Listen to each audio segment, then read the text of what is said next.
Welcome to Evangelicalish, where we discuss the good, the bad, and the ugly of the American evangelical church, deconstruction, faith, and God's love through it all.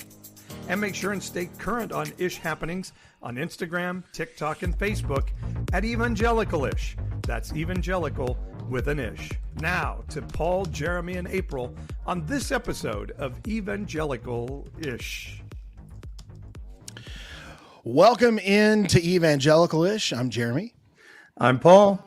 And tonight we are super excited to have a guest. Sorry, Paul, I was trying to stream this out to my stuff as well. Because when we do this live, the software that we use has added this new feature. So I was like typing that in feverishly. Yeah, excited. Oh, yeah, I forgot about that. So yeah, we can send it out a whole bunch of other places. Yeah, a whole bunch of other places. So I've got it out on my YouTube now, as well as the church Facebook. So folks will really appreciate this conversation because I really think I don't want to get the cart before the horse, but really excited about our guest this evening. But before we get into that, just a little bit of housekeeping. April is still on hiatus. She'll be on hiatus at least to the end of the month, and they've got so many changes happening with their family. They're moving, as April's spouse Beecher has gotten a new position at University of Kentucky, which is really exciting. And so lots of changes happening for them. April's in the process of writing a book, and so we love all that for them. We're here for that, but in the process, April is taking just a little bit of time off from Evangelicalish. We miss you, April. Yes, we miss you a whole bunch, but have no fear. April will be back once the dust settles. Also, because of the crazy chaos of the season, we've made some changes on evangelicalish.com. So if you're a part of the evangelicalish.com community, you may have noticed that we sent out an email telling everybody that, hey, unless you state otherwise, we're going to move you back to the $5 a month option, $4.99 a month option. And then if you're new to the Evangelicalish community, that'll be the only option. And the reason for that is because we're going to do the chat board and things like that that'll exist on the website. But as of right now, we've put some of the extra episodes and other things on hiatus for at least this season, just because we want to take a little bit of time on our end to make sure that we're kind of got our feet set. All of us are going through a really busy season. I think I can say that pretty safely, Paul, April, and myself. And so we want to be honest and upfront and transparent with you, and we also want to be fair with you. So come join evangelicalish.com, come be a part of the community, but just know that those couple of upper tiers are not something that we're opening up right now, just because there is so much going on in life outside of Evangelicalish for all three of us. And so we're trying to walk through and navigate that well, but have no fear. We will continue to be bringing you Evangelicalish every Wednesday night right here and on your favorite podcasting platform. So I think that's all the housekeeping. Tried to keep it brief as possible. Paul? You did well. I before I bring on our guest, which I don't want to delay too much because he's a great guest, I have to put something on the screen that I feel terrible. I'm a terrible person that I'm reveling in this, but I just have to. Lauren Boebert filed for divorce. I was wondering what you're saying here. I know I am a terrible, horrible person because I love this story. Our two wonderful standing up for family values, congressional representatives, Lauren Boebert and Marjorie Taylor Greene, are both in the midst of divorce, acrimonious divorces, which they are leaving their husbands over. So yeah. Family values always at the top of our list, right? We're not 1,000% sure what the story is fully with Lauren Boebert. I'm sure there's speculation out there. We do know that Marjorie Taylor Greene was spending a lot of time with a quote unquote sex guru, which who wouldn't want to, but so interested to kind of see what the story is here. Certainly have no idea all the headlines that are going to come out of this. I don't know if I ever celebrate broken relationships. I know. Like I said, I'm a terrible person. However, it is, here's the thing. I don't think that there is any, not to get too far into the weeds. I don't think there's any shame in divorce. Like sometimes people just grow apart, right?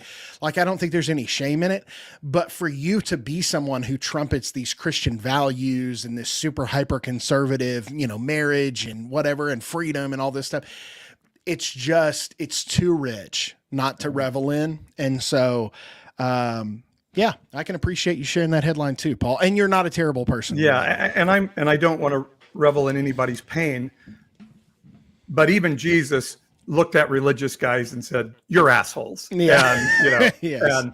and so she is causing much trauma to a whole bunch of people. And Paul W. says that it could be Sean Foyt. Oh, that's got to be a joke, right? That's a joke. There is no way. That's got to be a joke. If that comes out, I am going to die. Like, there is no better headline in evangelical space than Lauren Boebert and Sean Foyt. Well, it's how it goes. Like, didn't like Paula White and Benny Hinn have an affair for a while? Stop it. They did. I think. Look it up. Look it up.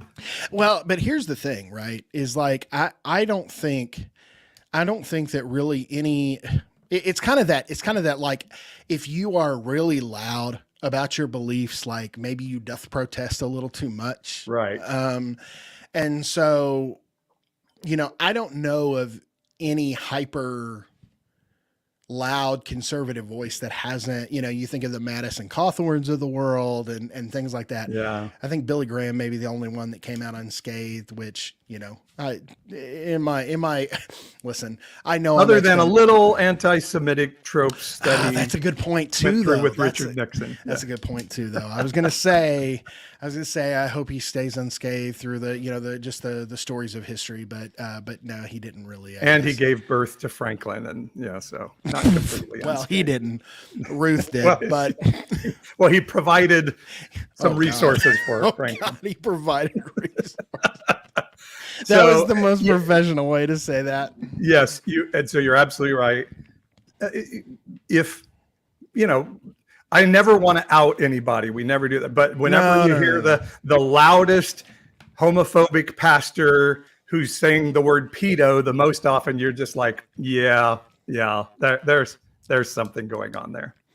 So I certainly feel that, and that's the reason I didn't share like that little joke I shared with you off screen about maybe Lauren Boebert and Marjorie Taylor Greene. But no, I'm just saying, like, those two getting a divorce, and like I don't know, like, man, it's just interesting. But Congressional Representative Boebert, take your divorce and your son who knocked up his 16-year-old girlfriend out of wedlock. Kidding. And shove your family values. Yeah. Don't shine. Yeah. Listen. Yeah.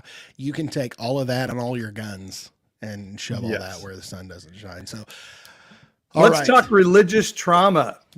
Our guest today, Lauren, giving us that moment. That is our guest is Dr. Darren Slade. He's president of the Global Center for Religious Research, and they've just come out with some really interesting research. We talk about what we think and feel all the time. Darren is here, Dr. Slade is here, and he's going to tell us actual resources that have looked into facts about this. So Darren, thanks for joining us. And we all talk religious trauma. Is religious trauma really a thing? And what is it? Yeah, absolutely. Thanks so much for having me, guys. I appreciate it. Absolutely. And by the way, yeah, you are a terrible person. I know. Get fun of her family falling apart, but it might be well deserved. No, so that was the hard part. Is we all know, so many of us, those that are in ministry, those that have left the church, and across the board, clinicians all over the place have recognized that religious trauma definitely exists, but there's never been any empirical evidence.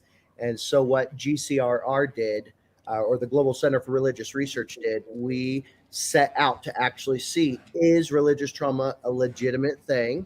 and how much of the US population is actually suffering from it. And so we just released a couple months ago the world's first most exhaustive sociological study on the topic.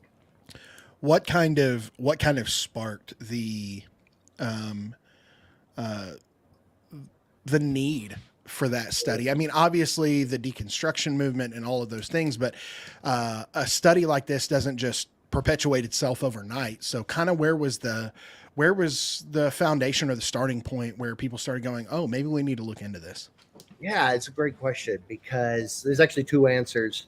On the one side, kind of more of the clinical and professional side, we just needed the data. And this was because there was a growing concern that this is being misdiagnosed as other things, and that people may, in fact, want to see something like religious trauma in the DSM or something, which is not an objective that we have. And we could get into that. But the other side, more on the academic side, and this is kind of where I fit in, was you can imagine after 2,000 years of Christianity and 2,000 plus years of philosophy and ethics and theological discourse, there really isn't very much new to be able to study if you're an academic. And when we started GCRR back in 2020, it was brought to our attention that this was a major gap of knowledge. And so we said, ooh, we need to seize on this and figure this out, because this is a contribution that might actually help a lot of people. Is it a new phenomenon? Or sometimes I wonder if Jesus didn't experience religious trauma too. When people tell me you're hurt by the church, that's why you do. I will say, well, Jesus was hurt by the church. That didn't invalidate what he has to say. But is it a kind of a new thing, or has it been around for a long time? No, absolutely not. It's definitely not new. And I'll do you one better. Not only is it possible Jesus himself may have suffered from it, but may have also caused it for others unintentionally. No, religious trauma is just trauma. And things like PTSD, although we have clinical terms for these things now, have existed since prehistory. So if you can be traumatized in a religious context or religious setting, or by religious specialists, pastors, rabbis, whatever, then yeah, you can get religious trauma. We're just now realizing how pervasive it is.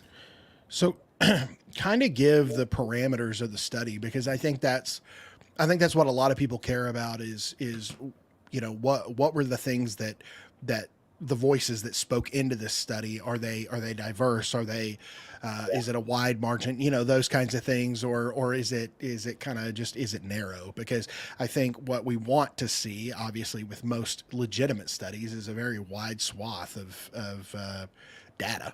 Yeah, absolutely. Great question. Because this study started back in 2021, and it's been through almost 2 years of peer review and revisions, and just crossing every T, dotting every I to make sure that this holds up to academic scrutiny. So so this is real scientific stuff you're doing here. Yeah. This is legit. In fact, an entire international team of sociologists, clinicians, and other advisors all came together to help devise the questionnaire, get the people, all this stuff.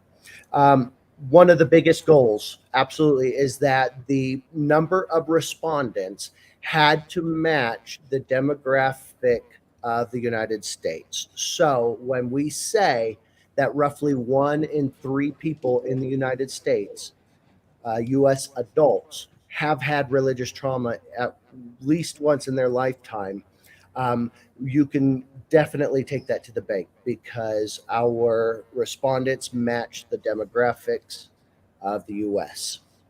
So it was just an American study, as Douglas is asking in the chat there. Yeah, it is just U.S. adults. Wow, Gotcha. 1 in 3. I mean, that's a big number. Yeah, it's a huge number. So, how many subjects were there that were interviewed for this? So we originally had over 1,600. We did, through some of the final revisions, eliminate some of the people, and that was because They marked that they were not 18 years old. We do think that they probably accidentally marked that they were 18, but we wanted to make sure. So anyway, that trimmed it back. So the total count is 1,581 people. And from that, we found that as many, at least 1/3 of U.S. adults have had religious trauma at some point in their life. It could be as many as 37% of the adult population. If we were to factor in all the people who suffer from 3 of the 6 major symptoms of religious trauma. And then the other thing, so those are people who have had it at least some point in their lifetime.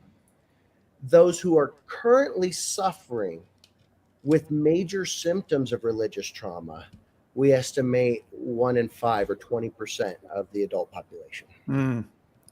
So 1 in 3 have experienced it. 1 in 5 are continuing to suffer with it. And how do you specify that it is religious trauma? That's a great question. We part of the international team devised these questions, and the sociologists also helped to ensure that we weren't baiting people and feeding them answers that we wanted. So one, you just get self-reports. So you tell them, here's the definition of religious trauma. This is what it entails. Do you believe you have this?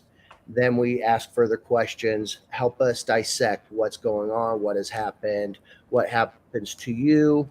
And we get the answers that you would expect for somebody who has trauma. For instance, people driving by churches, being next to a priest or a pastor, hearing the Bible being preached at you can trigger people's nervous systems. They steep into sweat, anxieties, nightmares, depression. For those who aren't sure if they identify as having religious trauma, we had other questions as well. So tell us about your nightmares. Tell us about your anxiety, your depression.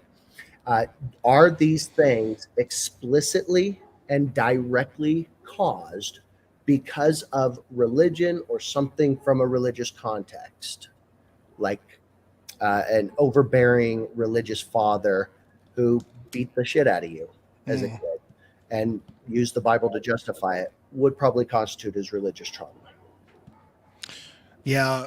So how do you go about, because 1,600 folks, and I know that there were a couple of folks saying that seemed like a low number in the chat or whatever, but when you talk about very scientific work like this, it takes some legitimate time with each of these people. So, I know my wife who did some study for her nursing degree. She did like 20 or 30 people. So I just know how much time and effort it takes. How did you select kind of the backgrounds, the people that would be involved in this study, and how did that kind of all come together?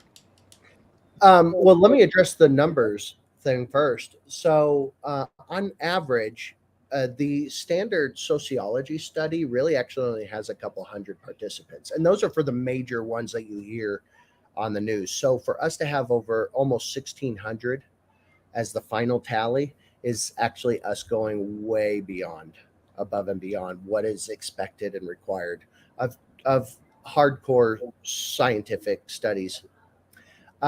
As far as picking the participants, that part we outsource. So there are sociology labs and institutes that specialize just in this very thing.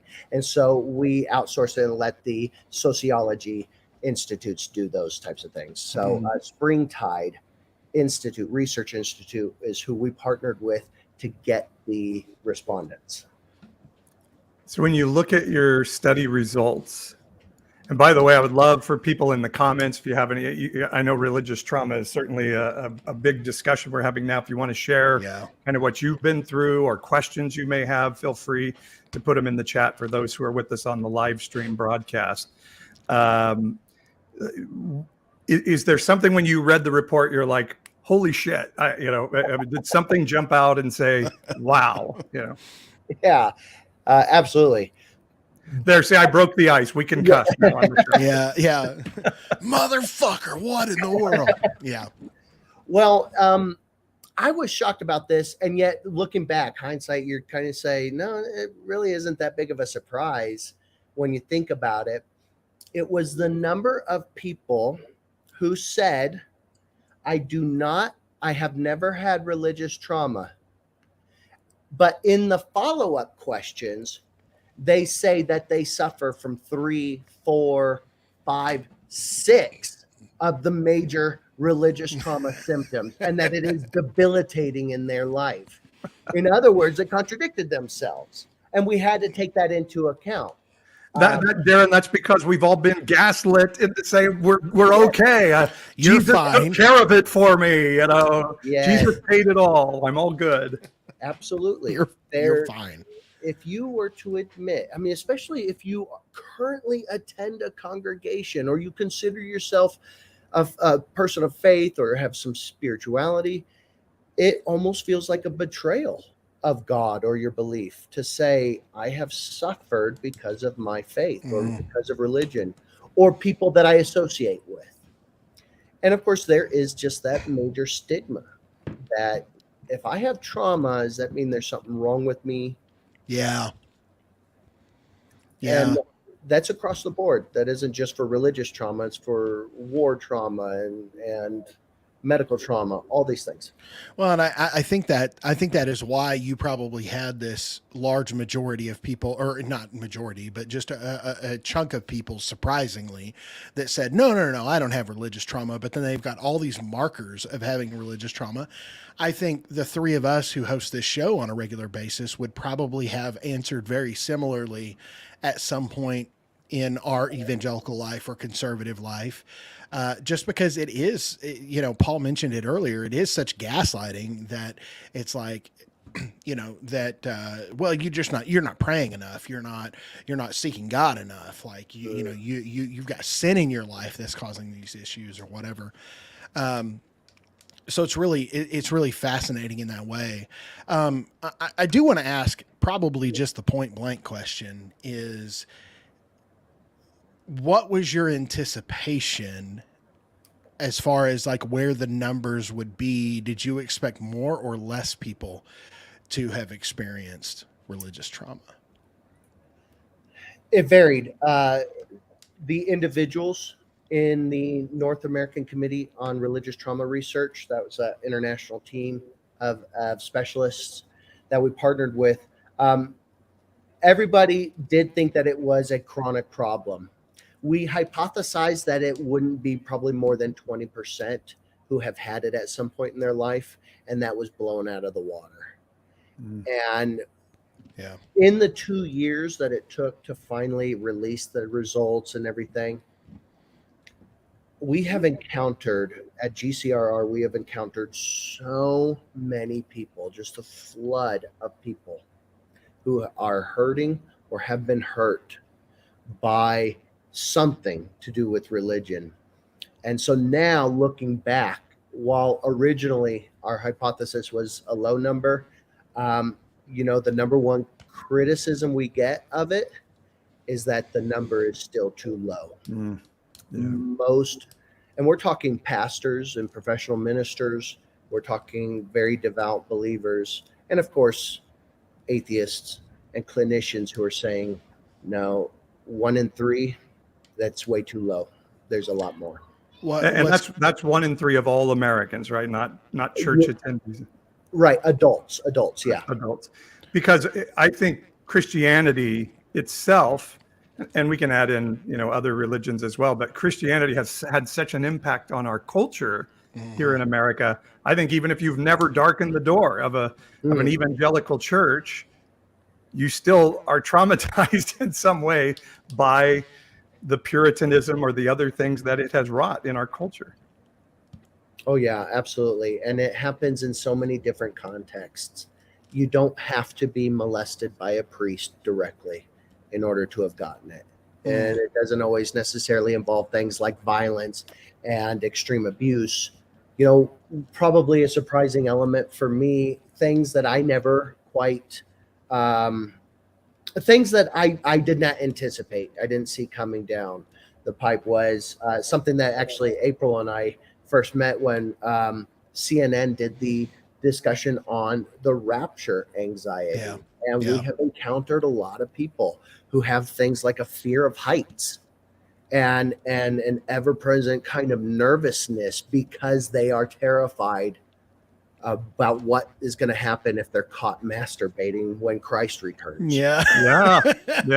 Boom, right here, hand raised. Well, you can't raise your hand when you're doing that. Yeah. So, or the other dominant one, if we're kind of just talking about Christianity, although this definitely happens among Orthodox Jews, in the Muslim community, and we're also seeing the door starting to crack open in the African American community, where it's incredibly pervasive, but nobody wants to talk about it. It's incredibly taboo. But it's things like original sin, just that, or telling your child that your sin murdered Christ.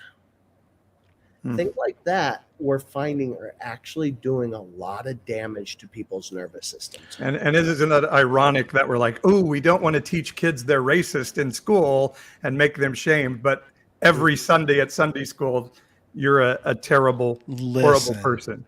Yeah, that's 1,000% right. And I was going to say, while a lot of people, because I've seen some folks mention in the comments like purity culture, or like you said, like end times nonsense and all that kind of stuff. For me, it was very much the fact that as somebody who is a recovering people pleaser, it was very much the struggle with, oh, I failed so poorly that like I got somebody killed. Like I got Jesus killed. Personally, it was me. And so every failure felt bigger, I mean, it felt multiplied.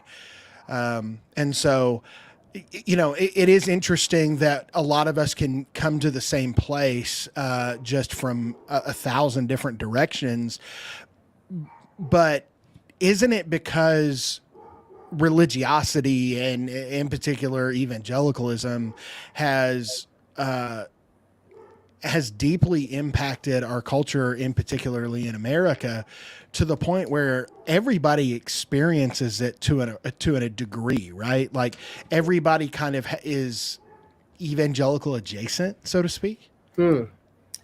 Yeah, you can't escape being impacted by religion and evangelicalism and Catholicism, especially here in the U.S.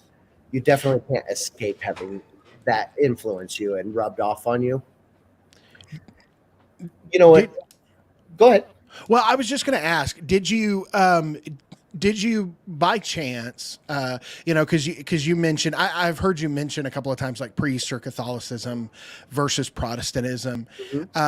Did you take out of that 1,500 and what'd you say, 1,581 out of that number of folks? Did you break down how many of those folks experienced religious trauma due to evangelicalism and how many experienced it due to Catholicism? Yes, absolutely, we did. In fact, the study that just came out a couple months ago. By the way, every Protestant right now is like, come on, team,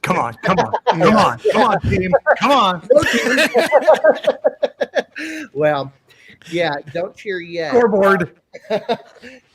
So this is actually just the first part of the data. It's just the introductory data. We got so much information that we will be mining the data for a very long time to come. So yes, that information is coming. I don't want to give out specific numbers. One, I don't have them memorized, but two, I need it peer reviewed. I want to make sure that we're understanding the numbers and stuff correctly. So, but yes, we are seeing that the majority of people in the respondents were impacted by things like Catholicism and evangelicalism, but more on the conservative nature. But I want to bring something else in, and this is going to be hard to hear, especially because so many here and you yourselves are in a bit more of a inclusive ministries. And you, just because we have an inclusive ministry that says God loves everybody and you're welcome here, and God loves the sinner and blah blah blah, uh, that's not always what causes the trauma. It isn't always, well, you're marginalized or your lifestyle is a sin. Sometimes it is just simply false expectations and Mm. false hope. Somebody's family member dies, and you're told they're in a better place right now. Oh God, yeah. Ugh. You're doing something that is supposed to be loving, but they can't reconcile that in themselves. Or something as simple as um, I I want to be an accountability partner. I want to help you. I want to, oh, let's gather together and put our hands on you and pray. Now, for some people, and this isn't, obviously these are very rare occurrences. So I'm not saying everybody is now just fragile and you, how dare you pray over them and they get trauma.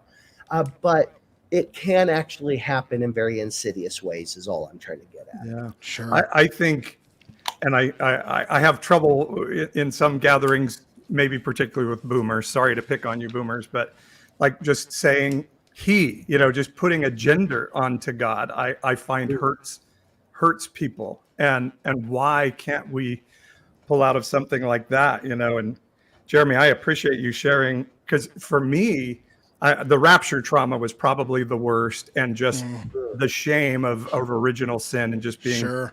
a horrible person. But also the thing that always, I think, that God turned his back on Jesus on the cross. God cannot be in the presence of sin. Therefore, if you're masturbating, and I grew up Assemblies of God. So if you're listening to rock music, if your hair is too long, if you see a girl and you think she's pretty, God has to turn his back on you. He cannot, that is our good father. That is it, when you're a kid looking for attachment and value. And, my father was an asshole. And so here's God, the ultimate narcissistic asshole. Yeah, that's trauma producing.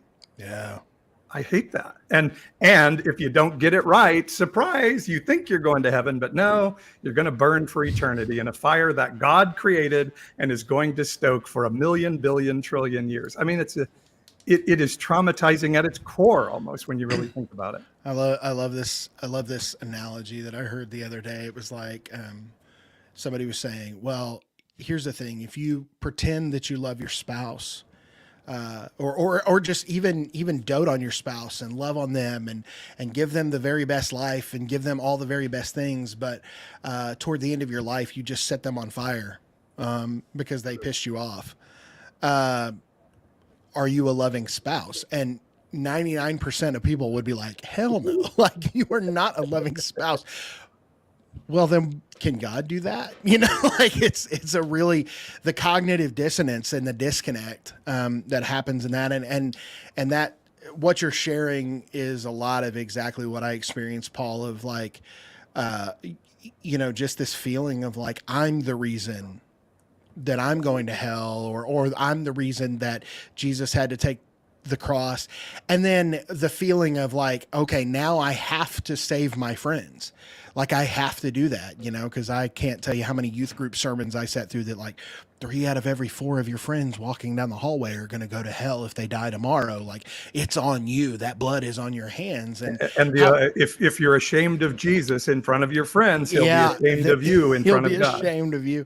Yeah, that's a good point. But I saw somebody say that there was so much pressure to go for the close on the sale, The close.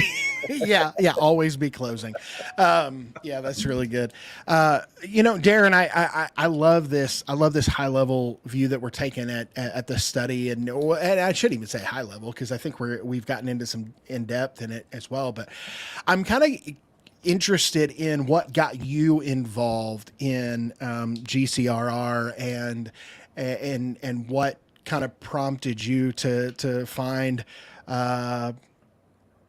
to to be a part of a study like this and to be a part of an organization like this and just kind of your background getting there. Yeah, absolutely. Thanks for asking.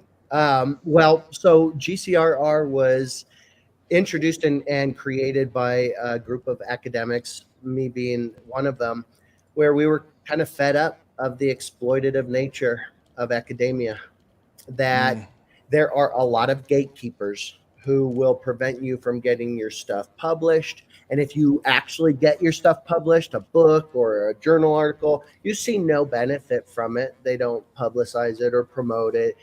You definitely don't get paid. And if you have some royalties, they're nothing. So academics are actually taken advantage of significantly. And we wanted to turn the industry on its head. We wanted to not only support and promote the researchers in the field doing the hard work by giving them a platform, but we wanted to challenge the status quo with peer-reviewed, authentic work, not ancient aliens type of stuff, but we wanted to challenge the status quo. We wanted to introduce things that has traditionally not been allowed in publication. And then we wanted to make the stuff available to the public. So, for instance, in order to get a lot of academic journal articles like our sociology study, you oftentimes have to be enrolled in a school or have some access to a research library search engine. Well, we don't do that. We make our stuff publicly available. Everything is often free, or it's very minimal costs. And oftentimes the costs are just to kind of help with overhead, right? So, yeah, we wanted to make sure academics were supported and that regular folks could digest the stuff and learn, as opposed to finding this economic and educational firewall. Yeah. So what got you interested in getting into that? I mean, it just you personally, Darren Slade, pre-PhD, like what led you to this? Well, I have always loved religion. One of my mother will tell you that one of the earliest memories she has of me is she somehow found a King James Bible and was just in my room. I had found it, started reading it. I was memorizing it. I don't know why. I've always gravitated and loved studying religion, and especially the academic side of things. When I finally went to grad school to study it. So mind you, I was a fundamentalist Christian, a very hardcore fundamentalist Christian. I very much would have been storming the Capitol.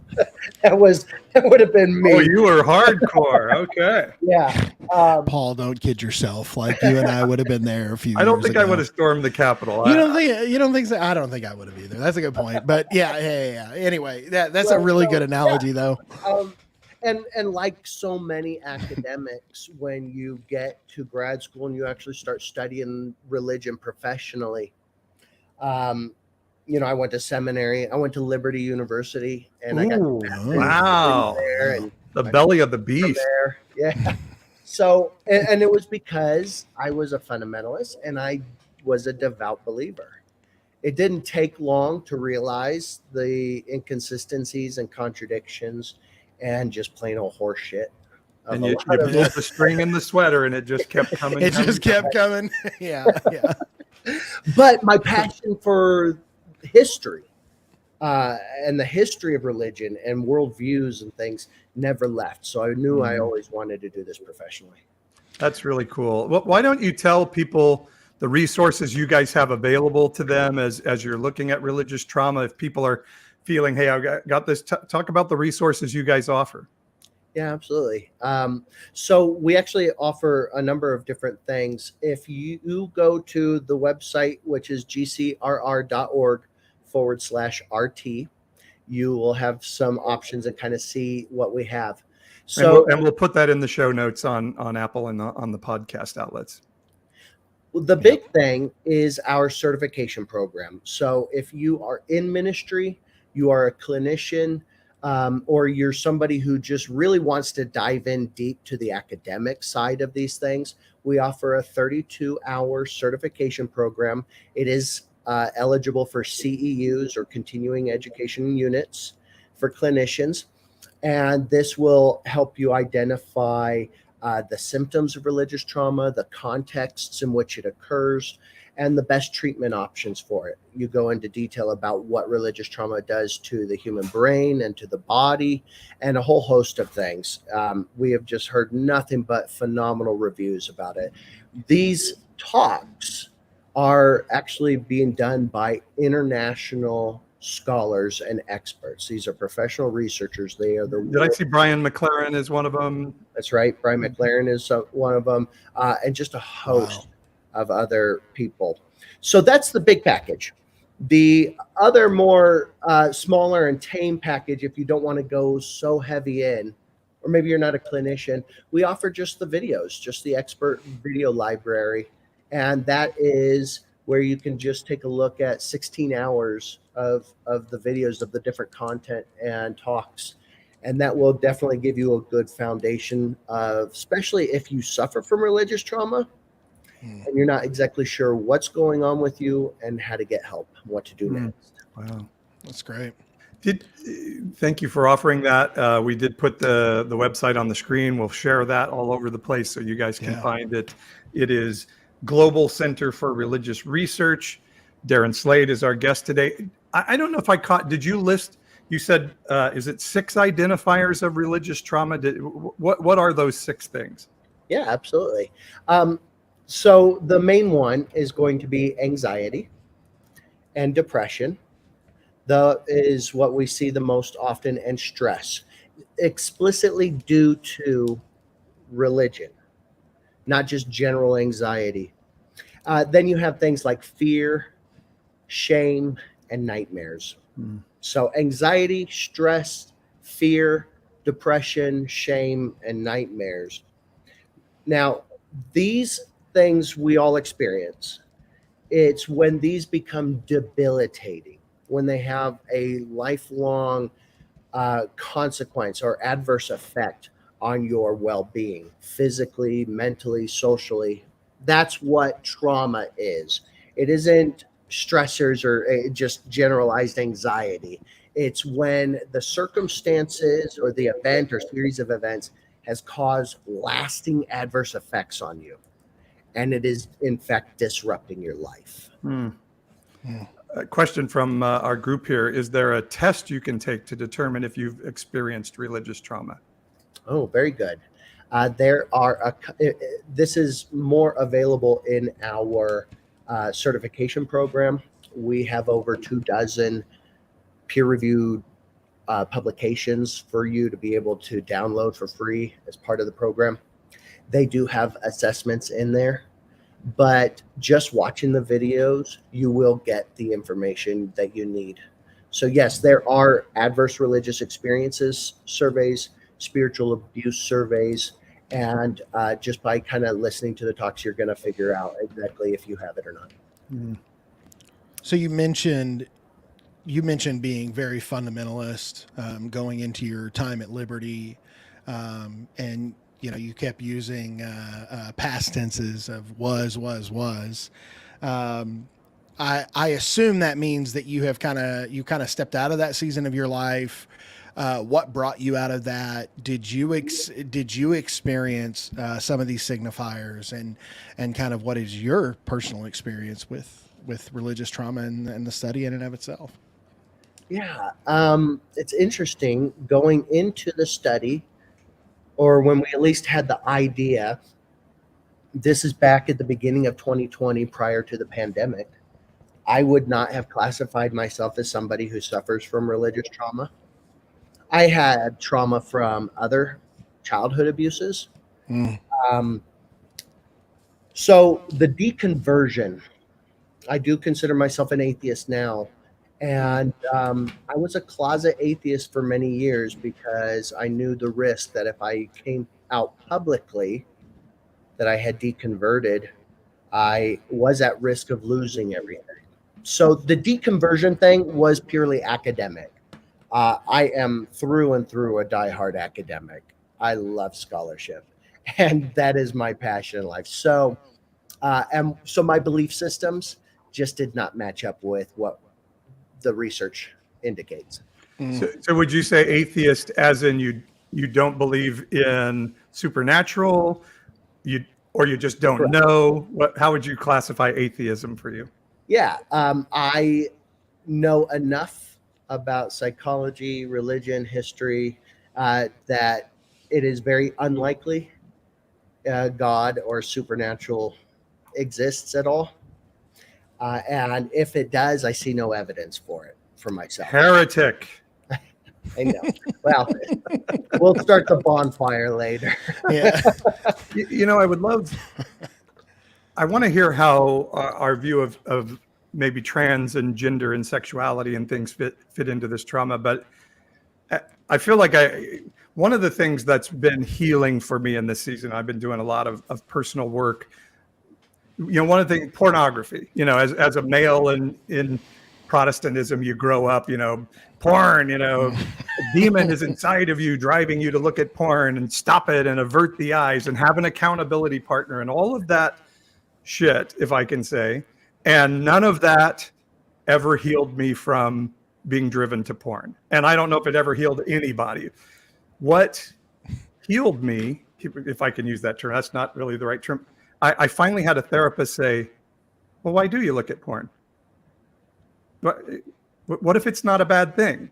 What if, why? And we started to delve into the why. And she, by the way, said, and there's a lot of porn out there. That probably means you're not the only one doing it. Do you think? You're probably not this terrible being all by yourself. And so I'd love to hear sort of what remedies you guys look at, because just being told maybe you're not looking at porn because you're a bad person or there's a demon in you. Maybe it's a call inside of you for something that you're not able to obtain because of the shame put on you by religion and a whole bunch of other things. And when that happened, like some of the need for that went away because I was able to find fulfillment of those things in other ways. And, that's sort of my story of one way of coming out of religious trauma. Is that sort of what the remedies are for this, of people who have suffered this in that vein? Now, if we're talking just specifically with pornography, it's going to be very individualized. There is a correlation to different kinds of attachment styles. So, Gotcha. Anxious attachment, somebody who is just desperate to feel loved and to feel valuable. It's a good, quick fix. But for many people, and maybe the majority, I would say pornography isn't an issue and shouldn't necessarily be looked as an issue. But for those that do think that they have an issue with it, it's going to be an individualized thing that you'll want to explore with your therapist.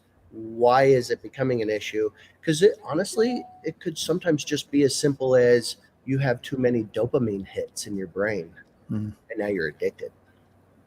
You've built little pathways in your brain there. That's right. Yeah.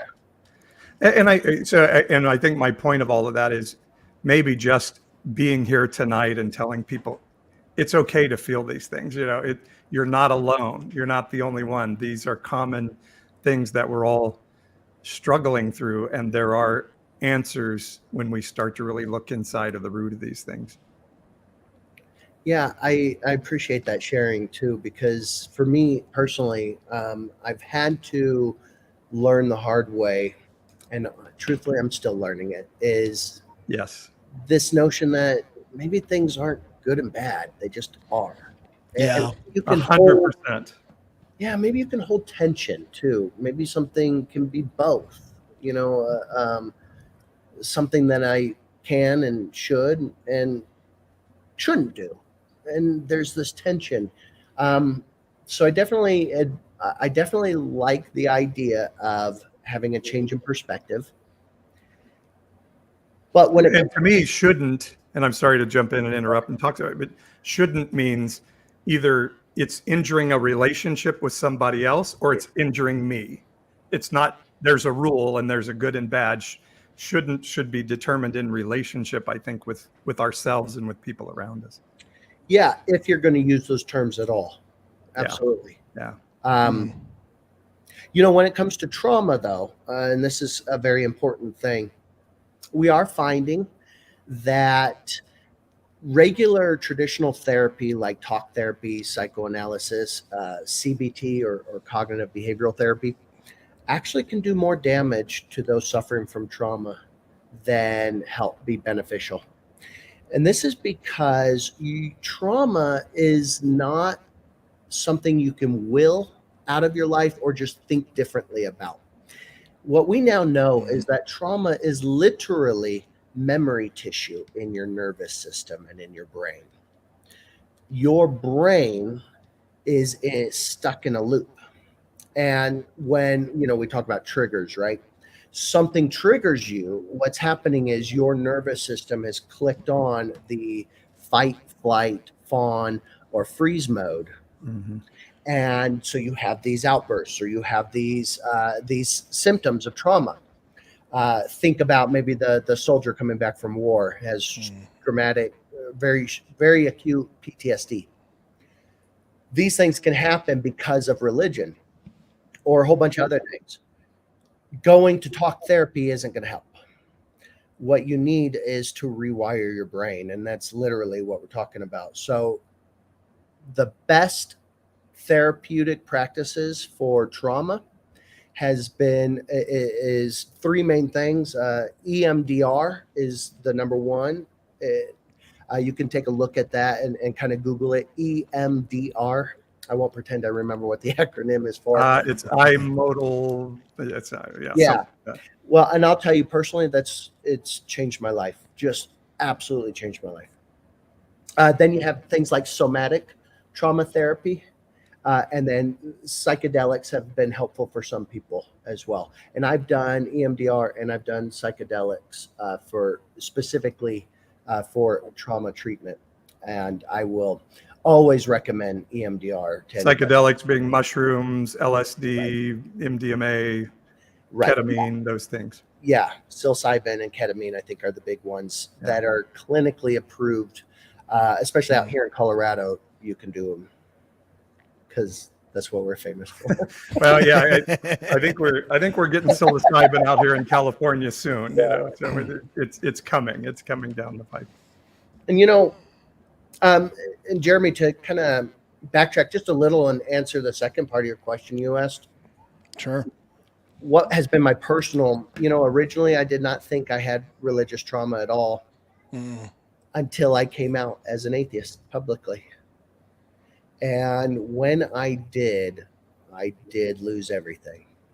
My wife had walked out on my 2-year-old and me. I lost my family, support system, everything. And so it was just my daughter and me having to start completely over. And at the time I was a single dad. I was a stay-at-home dad. Oh, wow. I had just gotten my PhD, so I was looking for a professorship, and suddenly I found myself no home, had to sell the home, no wife, no family, and taking care of a 2-year-old while my heart is broken. I was already dealing with abandonment issues from childhood. Now I've gotten this.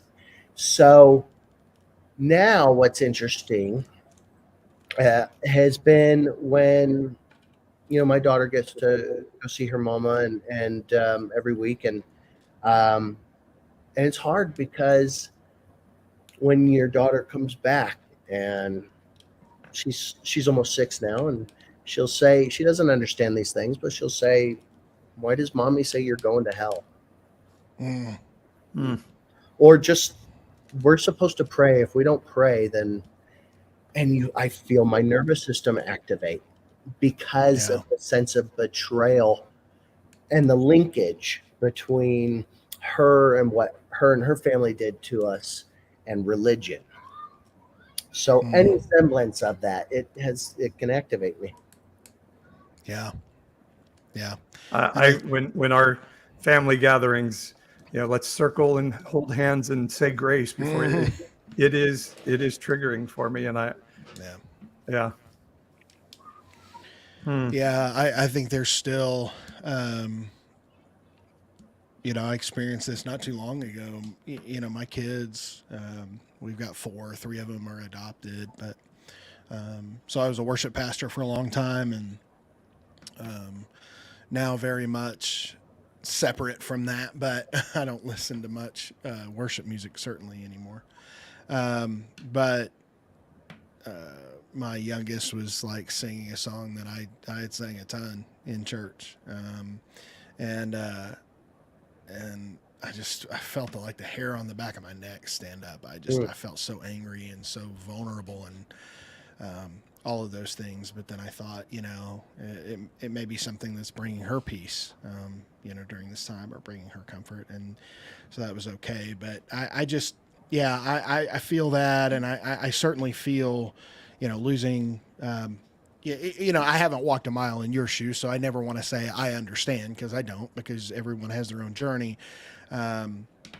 But certainly there is losing loved ones and losing opportunities and losing professional chances and all of that kind of stuff when you come out and you say, I am no longer a part of this very legalistic, fundamentalist sort of way of thinking. And so, we certainly appreciate you sharing that. But that's, what a powerful testimony to that journey. And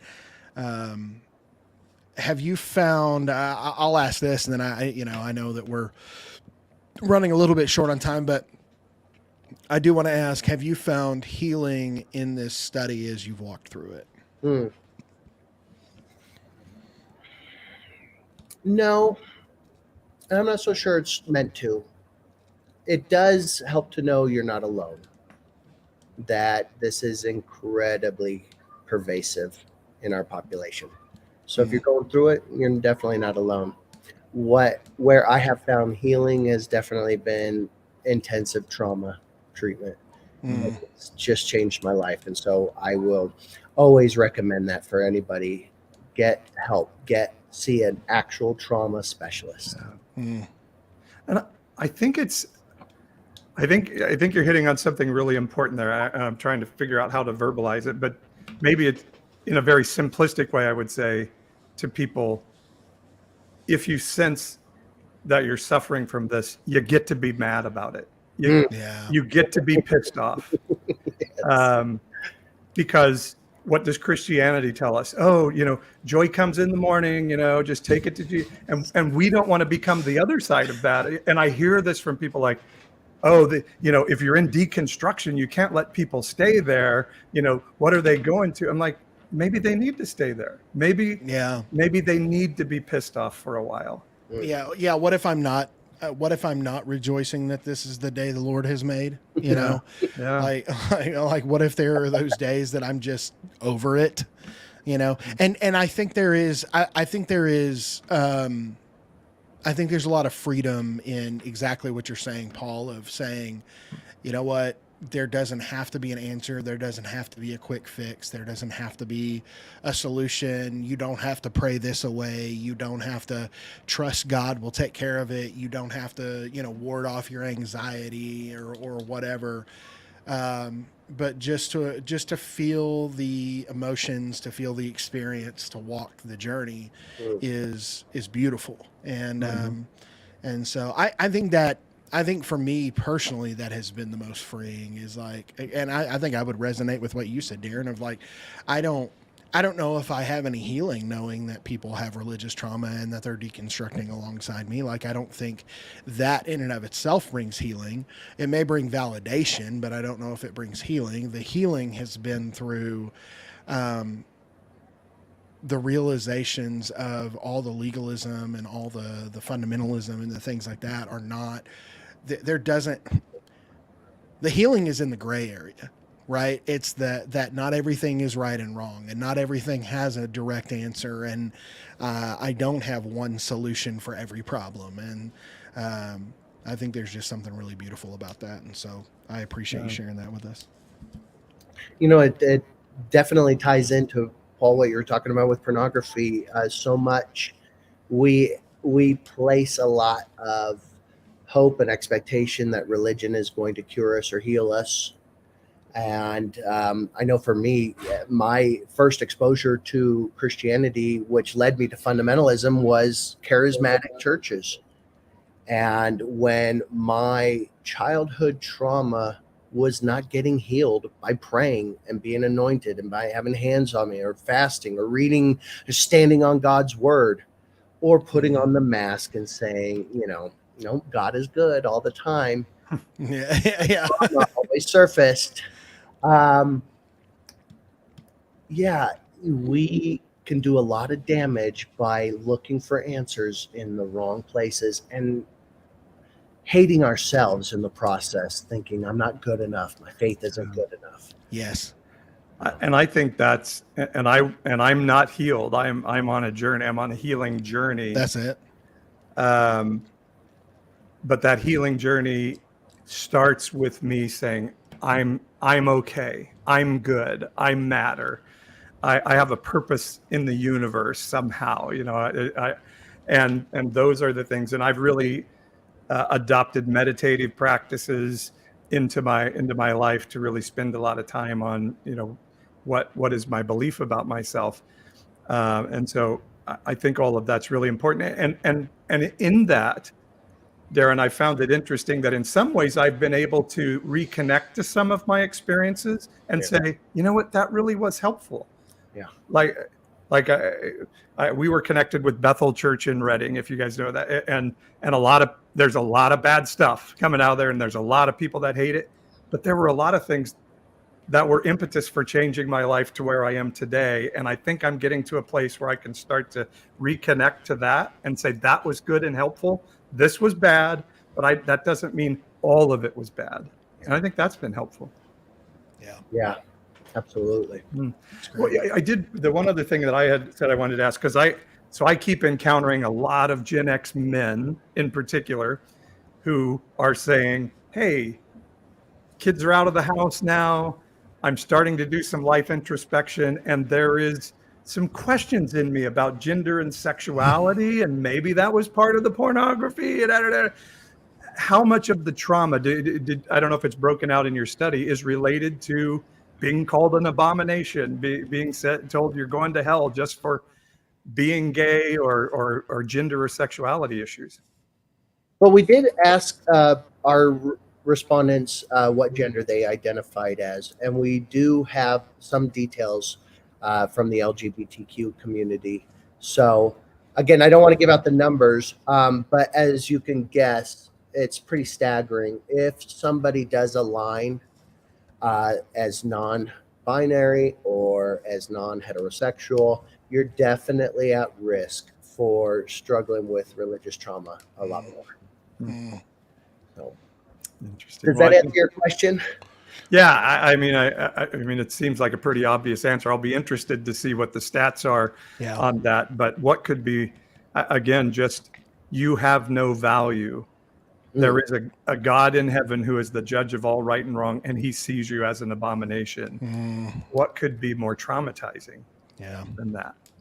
And you don't even have to attend a service to hear that. Exactly. Yeah. You just watch the Tennessee legislature. Right. Yeah. It's just listening to Lauren Boebert. Or... Yeah. In the middle of a divorce, right. by the way. Yeah, let her tell you she's an abomination while she directly defies Jesus with her divorce. Lauren, Jesus never said a word about homosexuality, but he did mention divorce. He talked about divorce quite a bit. That's pretty good. Darren, we appreciate you joining us. Tell us one more time where folks can find the study and dive in a little bit more, and just kind of how they can get involved or educated rather. Yeah, absolutely. The best place is right on your screen, gcrr.org/RT, and you'll find all our resources there. Or they can Google Global Center for Religious Research, I assume. And where can they find you on all the socials? Google my name, Darren M. Slade. He said, Google me. I'm not hard to find. I'm around. Yeah. And the easy way to contact me if you need to contact me is just go to the gcrr.org website and put it in the chat. Awesome. So let's go to our final topic of the day. Yes.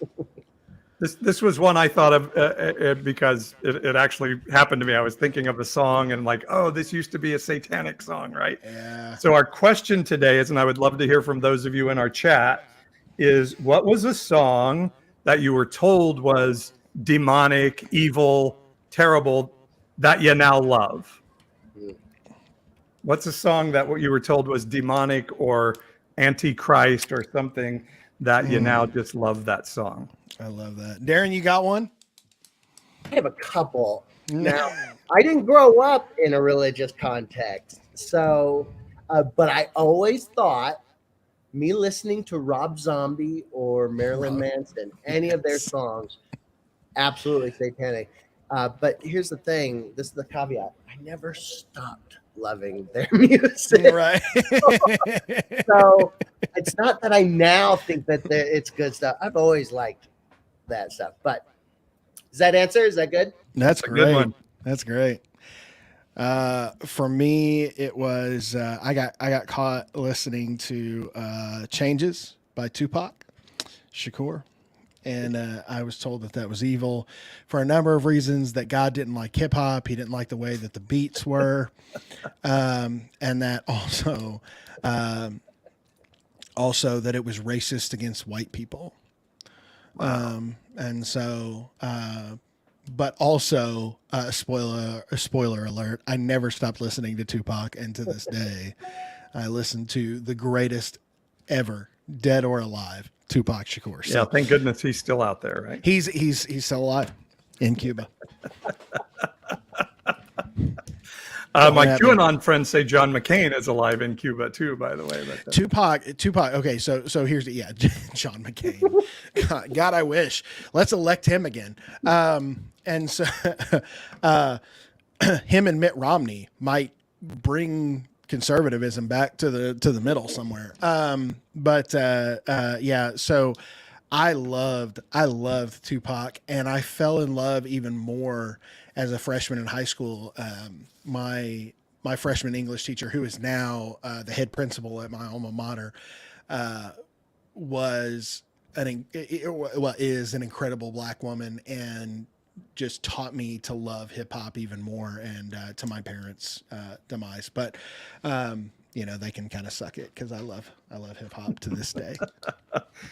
Well, for me, and this topic came to me the other day because I was driving, listening to my Spotify playlist, and all of a sudden it came up, on a dark desert highway. Somebody just had cool wind in my hair. Hotel California by the Eagles, unbelievable song, incredible music, 5-part harmony. I mean, just one of the great songs of all time. And we were told, we haven't had that spirit here since 1969. Church of Satan. It's a song about the Church of Satan, and the Eagles are all in the Church of Satan. If you look at the cover of the album, the head of the Church of Satan is in the little bell tower there. How about speaking of the Eagles and harmonies? How about Seven Bridges Road by the Eagles? Oh, yeah. It is one of the all-time very best vocal performances in history. But yeah, I was fortunate. My dad really loved 70s rock, and he never deconstructed 70s rock. Good. So he found Jesus, but he did not get rid of his 70s rock. So I was a little bit lucky on that. I went and looked it up, what the Eagles had to say about the song, and it actually, I'm making a TikTok about this week, because it's actually something you can use as an indictment of the right-wing American church. It's a song about the succumbing to the excesses of our culture. It's a song about going after, thinking that value and joy is in obtaining and being famous and all of these things, and then being trapped by it and finding that it's not fulfilling, and it's not what you really wanted. And so it's the idea of, you can check out anytime you like, but you can never leave, because once obtaining, getting ahead, making money, fame, all those things, right-wing Christians, political power, you just fall into a trap of excess that you can never get out of. So it's not satanic, it's anti-American Christianity. The Eagles were way ahead of their time in a lot of that. And there was a lot of really good 70s rock that was way ahead of their time in that. Well, somebody had Stairway to Heaven in there too. You know, that's supposed to have a lot of backward Jeremy mapping by in it. Pearl Jam. Jeremy is spoken. Yeah, I know that one.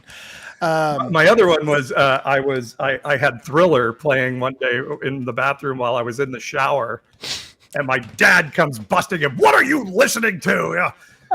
What are you? Turn that off.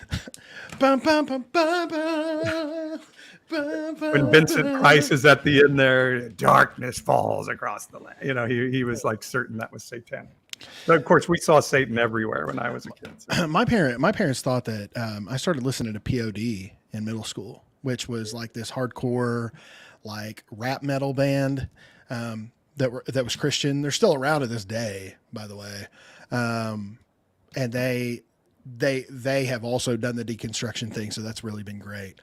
But they thought that was satanic, and they were like singing about Jesus. And so I was like, guys, this is about Jesus. And they were like, it just sounds like demons. So my dad was never religious. He clearly came from a very broken, poor part of Kentucky growing up.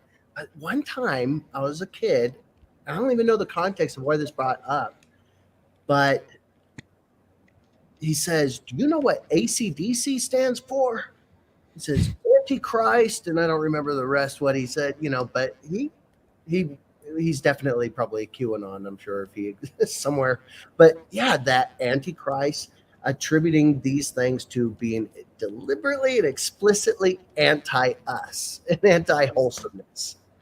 Well, we were told KISS, kings in Satan's service, that was that they were fully demonic, and it's just we're so crazy. Yeah. So crazy. Always in the satanic panic, looking for the devil, which as a kid made me say, man, the devil's amazing. Like the devil is incredible. He's got rock music. He's got all this stuff that he can trap you with. Why can't God do cool stuff like this? So there was a Christian man in the 90s called Jeff Moore in the Distance. I don't know if y'all remember old Jeff Moore in the Distance, but they had a song called "Why Does the Devil Have All the Good Music?" and it was just a straight rock song, and it was kind of in the same. It was the same time as like Audio Adrenaline and DC Talk, like they were kind of one of those bands, and so. Katy Perry started out Christian, by the way. Their dad's a pastor, yeah. And those are the ones where it's like, oh, she's terrible, and you just know dad is like watching Katy Perry on YouTube and like, yeah, okay, yeah. All right, Darren, stop it. This is where we go sometimes at the end of it all. Sorry about that. Yeah, it was good. All right. Well, Darren, we appreciate you joining us this evening, and appreciate you sharing about the work that you and some of your colleagues have done and are continuing to do, and we're certainly grateful for it. Give the folks the website one more time so that they can get on there and get connected. Yeah, absolutely. Thanks so much for having me, guys. I really appreciate everything that you're doing. You can find me and all the resources about religious trauma at gcrr.org/RT. Awesome. Well, very good. Paul, Good you got stuff. anything else? Nope. Cool. I just appreciate you being with us, Darren. I think those are really important discussions for people to have these days. Yeah, absolutely. All right. Well, thank you so much for listening to Evangelicalish. For more content, you can go to evangelicalish.com and you can join the Evangelicalish community for $4.99 a month. We miss you, April. Come back. Yes, we miss you, April. Please come back. We'll be back next week. We got a new guest host next week, right? Melinda Hale's going to be with us. Yeah, we're super excited about that. It's going to be really great. We enjoyed having Janice Legata, which, by the way, Janice is on a new FX and Vanity Fair documentary about Hillsong that Carl Lentz himself is a part of. So, whoa, okay. Yeah. So that's actually coming out. You can check it out on Hulu or FX if you got cable. So anyway, we appreciated Janice doing that. Appreciate Darren this week. And then we're excited to have Melinda the next couple of weeks. So we'll be back next week, same time, same crazy channel. Go to evangelicalish.com or follow us on any of the social media platforms at Evangelicalish. For Darren and Paul, I'm Jeremy. Thank you so much for joining us this evening. Have a great